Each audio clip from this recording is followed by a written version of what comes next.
Picture a workshop 50,000 years ago in what is now southern France. Someone picks up a rib bone from a huge animal. They shape it, they grind it smooth, they polish one curved edge, and they build a tool for softening animal skin into warm clothing. And here's the shocking part: the person making it wasn't one of us, it was a Neanderthal. And the strangest twist, that same tool later showed up in the hands of modern humans.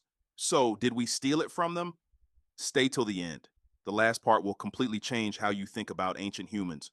For over 100 years, we told one story: Neanderthals were dumb, slow, cavemen waiting to be replaced, and we, the smart humans, arrived and saved the day. But the bones are telling a different story. Let's dig in.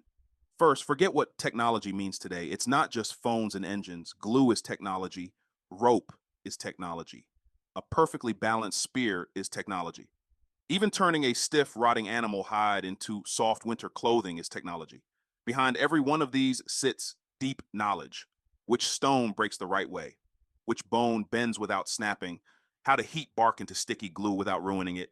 Nobody figures all that out alone. You learn it from other people. And here's the truth: Neanderthals had been learning this for hundreds of thousands of years, long before we ever reached Europe. They controlled fire, they hunted giant animals, they made glue. In fact, they were making birch bark tar around 190,000 years ago. And that glue doesn't just fall off a tree. You have to heat it, transform it, manufacture it. They made rope too. In one French cave, scientists found a tiny piece of twisted cord, just a few millimeters long, but it changes everything.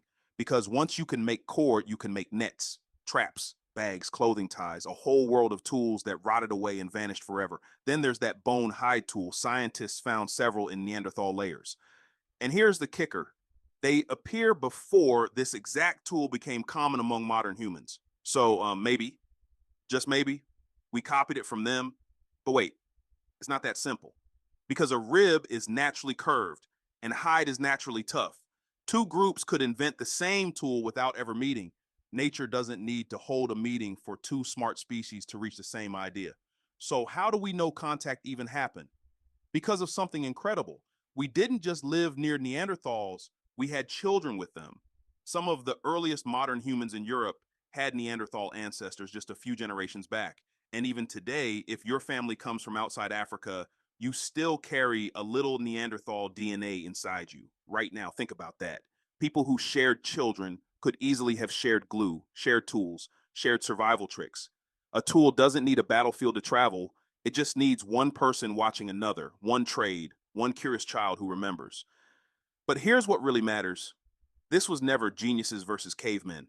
It was two kinds of humans meeting in the same cold, dangerous land, facing the same problems, and solving them by watching each other. So, did we steal from the Neanderthals? Probably not like a robbery. There was no midnight raid on a Neanderthal workshop. But did we learn from them? Almost certainly.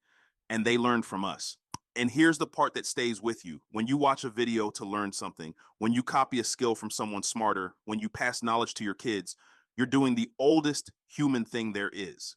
The deepest invention we ever kept from the Neanderthals wasn't a tool at all, it was a habit. Watch another human solve a problem and never forget it.